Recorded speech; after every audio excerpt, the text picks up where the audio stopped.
Ephesians 2, verse 1 says, "And you were dead in your trespasses and sins, in which you previously walked, according to this worldly age, according to the ruler of the atmospheric domain, the spirit now working in the disobedient. We too all previously lived among them in our fleshly desires, carrying out the inclinations of our flesh and thoughts. And by nature we were children under wrath, as the others were also. But God, who is abundant in mercy, because of his great love that he had for us, made us alive with the Messiah, even though we were dead in trespasses. By grace you are saved. He also raised us up with him and seated us with him in the heavens in Christ Jesus, so that in the coming ages he might display the immeasurable riches of his grace and his kindness to us in Christ Jesus. For by grace you have been saved through faith, and this is not from yourselves, it is God's gift, not from works, so that no one can boast. For we are his creation, created in Christ Jesus for good works, which God prepared ahead of time so that we should walk in them." Okay, so there's three things I want us to catch from this, and I'll try and be quick for you here so we can get to our Western night and all that stuff. But the first thing I want you to get from this is that the Christian life is not about you. Okay? This isn't like a huge statement that you've never heard before, but it's something that we have to constantly remind ourselves about. It is simply not about you. From the very beginning of our Christian walk, we come to this realization that it's not about us. And you have to get to that place to be a believer in Christ. Because to be a believer in Christ, you're giving over the lordship of your life, recognizing that you are nothing. And this is what the first part of this says. And you were dead in your trespasses. Before you lived in darkness and with these evil desires, that this is what you were about. And so it's bad news if we live for ourselves. It's going to get us nowhere. And so when we live the Christian walk, we have to remember that it is simply not about us. For some reason, as Christians, this is a hard thing for us to live out, though.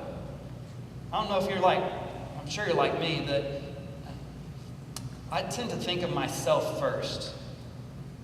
And that's bad because even though I'm a believer, even though I've been covered by God's grace, I still have this sinful nature living in me, and I'm still incapable of anything on my own.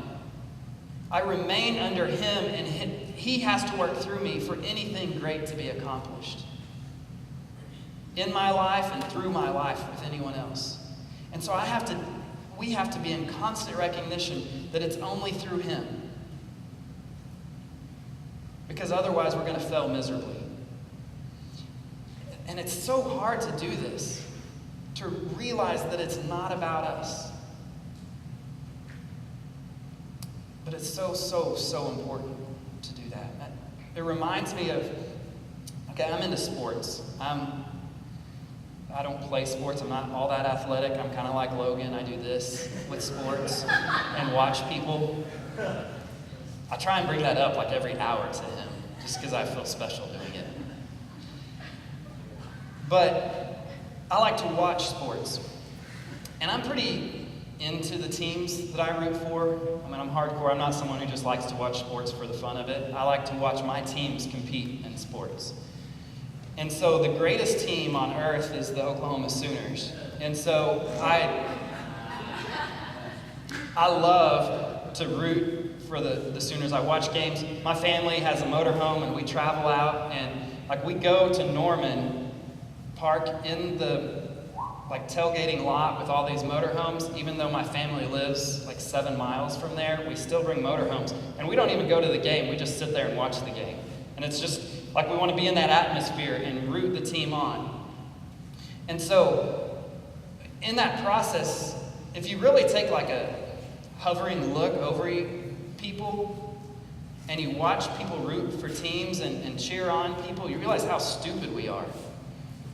Okay? We get so excited and pumped, yes, we did it. And really, I didn't do a thing. I don't know about you. I'm just really dumb when it comes to teams. But it's immediately I go to this, we're on a winning streak, and I'm man, I've worn this shirt every day that the Sooners have played, and they've won the game. Brett's just making fun of me. Do you ever get that? Any of you ever have those thoughts in your mind? Okay, the rest of you guys, Brett, you're a woman, because the ladies aren't raising their hand, all the guys are. I'm just kidding. Okay, do you not do that? Like, you get in that mentality even... Okay, the Thunder's playing. That's my basketball team for the pro sports. And so I'm rooting for the Thunder, and I was like, the other night I was sitting in bed trying to watch the game that they lost, and I was thinking, I've worn this shirt like every day that they've played, and they've won. And then I went, they've won every game so far, so I have no idea if it has anything to do with my shirt. And then I'm like, you're dumb. How does your shirt have anything to do with this? But in our mentality, we think that we have something to do with these teams playing and our cheering them on and that we're a part of that. We're not. It's dumb, but that's how we are as Christians too. It's like, okay, God does all this stuff. He's amazing and He's incredible and He's perfect and it's all about Him. And then we're like, dude, look at me. I'm a part of this. It's, I'm concerned about myself and what I'm doing, and I'm concerned about how it's going to affect me and, what people are going to look at with me and all this stuff about me. It's not about you. And so that's the problem that we have. It's really not. If we start from that point, then we're living the stupid sports watching life, okay? And we're just silly. Like, Brett's making fun of me back there for this t-shirt thing. And yet it's worthy of that. I feel ignorant every time I think about it. But that's what we do as Christians all the time. And how miserable that is. Because in this passage in Ephesians, just look at how it describes us.